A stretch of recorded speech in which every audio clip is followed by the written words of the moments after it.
Hey, it's Jenny from Hillbilly America. How y'all doing? Just wanted to kind of go forth with what I found on Baby G. And I'm just going to try to speak from memory. And if I, for some reason, if you notice that I get the information incorrect at all, please correct me in the thing. I'm just trying to kind of say things off of memory, what I read. Basically, just as a big quick summary, baby has this horrible vomit, hits a chair, bad, it hits a chair around 2 a.m. Quickly then has a horrendous bowel movement that is green, watery, it looks infected. Baby then is turfed on to Lucy Letby to take care of it. It is not doing well at all. Crashes, but not to the point where it needs CPR. But obviously, something's going on. Basically, it is left to a registrar to take care of it until Dr. Brewery comes in.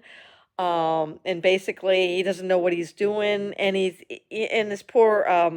I'm going to give Dr. Ventress a pass on this one, okay? Where he's basically telling her what to do, and it's absolutely incorrect. So this happens. Think if this happens around 2 a.m., and then in a space between 2 a.m. and let's just say 8 a.m., uh, baby has 3 intubations. Is put on a critical care medicine called dopamine to maintain its blood pressure. It's bad, okay? It has to be paralyzed with a medication that should only be used by someone who is very, very skilled, extremely skilled neonatologist and or an anesthetist we would call an anesthesiologist because you are paralyzing everything, okay? It's giving benzodiazepine infusion too. That's not good because that's extreme anti-anxiety medication. Again, that should only be given under someone with a skill because that has, as you can tell, that has a lot of side effects. In addition, and it's actually given morphine, which is probably the one thing it needed. Um, it has gone into something called metabolic acidosis, meaning little cells are dying. It's putting off acid. Its body is getting in so much stress. It's trying to having to save itself from that acidosis. It's going into what we call compensated metabolic acidosis, meaning it has to use its lungs as a way to buffer, to bring that pH level down to a correct one.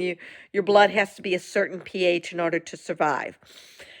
Fast forward, it's around 8 or 9 o'clock. We now have Dr. Hawkness, the registrar, and Ravi, as if they didn't do enough harm on baby A. Okay. And that, again, neither one knew what they were doing. Dr. Hawkness is his testimony at the trial on all these babies he had to deal with. In addition to that, and what he said is thorough is frankly disgusting. This man is a consultant now, a child safety officer at a Welsh hospital, and y'all need to do something about him. Um, again, again, disgusting what he said, inexcusable. We can give some of these trainees, um, not all of the trainees in their testimonies threw Lucy under the bus to cover their ass. They had a way of protecting themselves. I guess I can't blame them. And you know what? We're going to give them a break because they were trainees too. Um, but again, this guy clearly, as a fourth year, he knew he wasn't safe.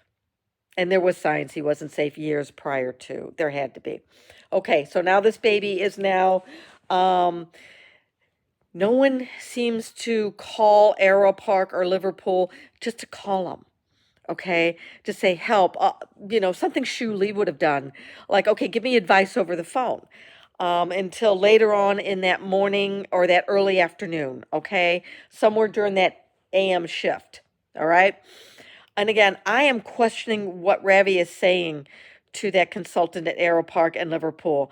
I don't think he's given them the full thing because we know um, he's not so good at, shall we say, saying the truth. So I'm wondering if Liverpool or Arrow Park doesn't really understand how sick this baby is. Now, this baby is still on that critical care medicine, that dopamine. Its pulse is going as high as 200, 200 a minute, okay? It's um it's going into something called metabolic alkalosis now. Again, acidosis, good pH, neutral pH, alkalosis. That's just as dangerous as acidosis. Okay? Now, I am theorizing it's probably going into that because it's vomiting, it's losing something in his body, its tummy, called hydrochloric acid. The hydrogen in hydrochloric acid, again, it's another buffering thing that the body would use besides its lungs to try to do that pH.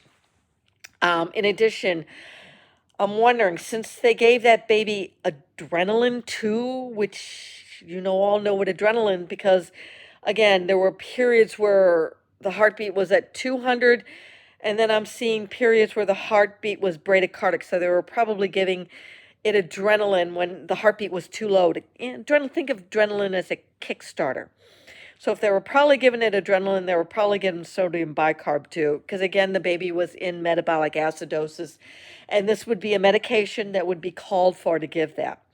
Finally, again, started all at 2 a.m. So finally, that transport team comes at midnight. That's almost 24 hours. Okay. Now, again, I don't know when they were called and when they showed up. I am not going to I'm not going to say anything against the transport team at this time, because you know what they do? They stay for several hours. And that's, again, giving me alarm bells saying, we got to stabilize this baby before we transport it. Technically, in a decent world, they would have had that baby as stabilized as they could, and that transport team maybe needed to give it a little fine tuning before they have to put it in this special incubator, kind of hermetically seal it, if you get my drift.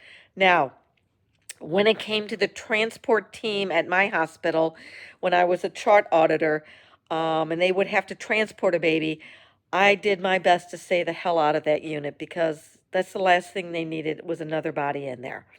And again, whatever I needed to do, yes, it was important, but it wasn't that important. But if I recall, I don't remember myself having to stay out of that unit for hours. Okay? I am pretty confident that they didn't need to stay hours in order to stabilize that baby, in order to transport it. Okay? So it looks like that transport team stays several hours. Now they get it to, I believe they take it to, I think it's Aero Park. Again, and this is and when you listen to Shuli's explanation of this baby just had a stomach bug. Baby does fine, few days there, and then comes back. Now, it's back at the Countess of Chester, and this is where I'm really upset with Dr. Hawkness, the registrar too. Again, I'm having a hard time reading his, because it's triggering me. Both his testimony at the trial when it came to all these multiple babies, and his testimony with Thirlwall. Just think, covering his ass. Inexcusable. Now, again, something's going on with baby G again. They don't know what they're doing. And who is with him during this day shift? Dr. Gibbs. Now this baby, something's going on, it needs an IV. Hawkness keeps sticking it. Can't get that IV in. Calls Dr. Gibbs to come in and help. Dr. Gibbs doesn't know what he's doing. This baby ended up needing 7 sticks to get this IV in. All right? Now, if this was someone on the level of a Shuli, a really good neonatologist, yeah, there might be times where it would be difficult to get these lines in, and they may take a few sticks, okay? But I'm not going to give Hawkness and Gibbs a pass here. What they do is they put the baby, they don't bring a nurse in with them, okay? Why, I don't know. And Lucy was not assigned to this baby at this shift. It might have been the nurses might have been too busy, all right? or they just decided to do their on themselves. It might have been as bad as them thinking, I don't think we want the nurses to see what we're doing because we don't know what we want to do. We don't know what we are doing. And if we had a nurse around here, she would be what? A witness. So they get this baby, they put it behind a screen. That is okay to put it behind a screen for privacy. They take all the monitors off it. Again, sometimes you would have to take the monitors off if you were needing to put an IV in an arm or a leg, and if that monitor is on that thing, of course you would take it off. But what you don't do is you don't leave the baby after you're done.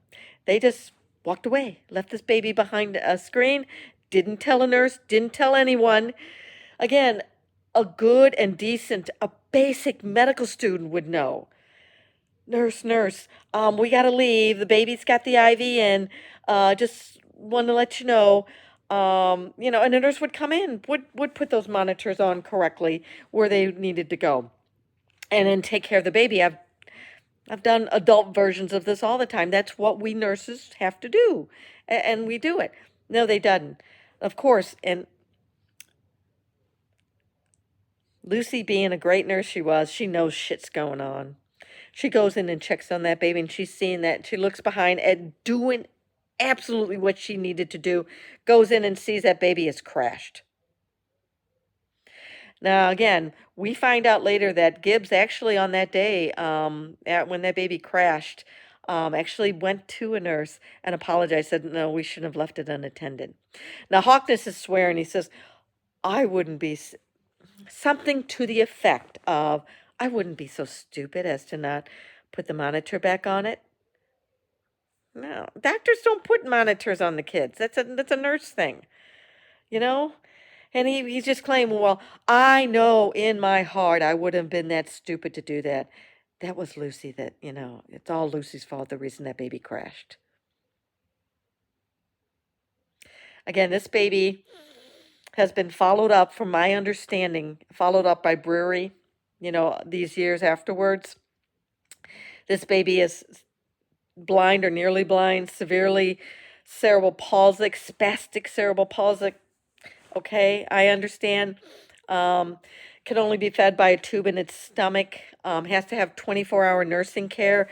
They did a year or two later, after all this stuff, an MRI in this baby, and it basically is severe brain damage. Brewery had the balls to tell their parents that the reason this baby, and again, if you can remember what I had said earlier in a previous video, that it had mild, just say mild dilatation of the ventricles, and they were telling the family while the baby was in the hospital, expected her to be a little clumsy at times, okay? It went to severe. Brewery, when they found out with that MRI, a few years later after this, had the balls to tell the parents the reason that happened was due to that vomit that I explained to you that happened that 2 a.m. where they waited a whole day to get it, to cover his ass.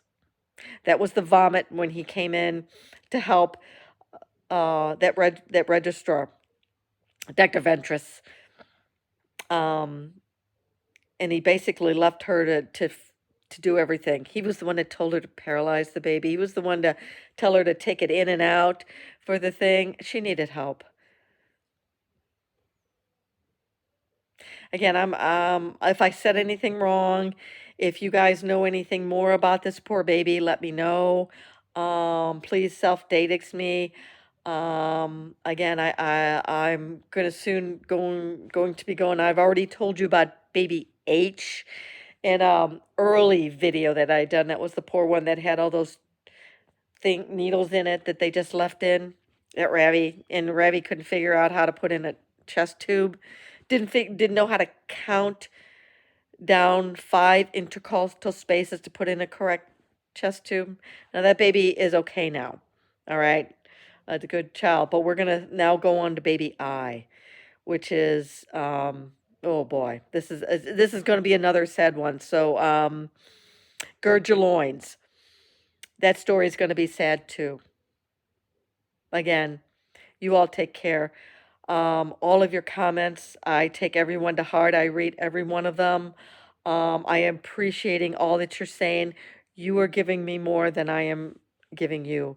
And I bless each and every one of you for helping, being supportive, doing, not knowing what you need to do except in your mind to be supportive, for my fellow nurse. I feel for her. I feel for her, but I can guarantee you, even though I've never met Lucy, in my heart, I know she's saying right now, those babies suffer more than ever I will ever suffer. And I believe that her heart was always with them and everything. Everything I'm seeing as a nurse with my 40 years experience is telling me she was beyond her years. Was she perfect? No. But she was a hell of a better nurse than I was at her when I was at her age. And I got to enjoy a 40-year career, and she's rotting away in some prison. So you all take care. I'll be uploading again as I'm going to be listening to Michael McConville. I like to re-listen to all of his podcasts. I encourage all of you to listen to The Other Side of Lucy Letby, Michael McConville, and that's where I'll be basing a lot of my baby eye on. Y'all take care. Bye-bye. Thank you.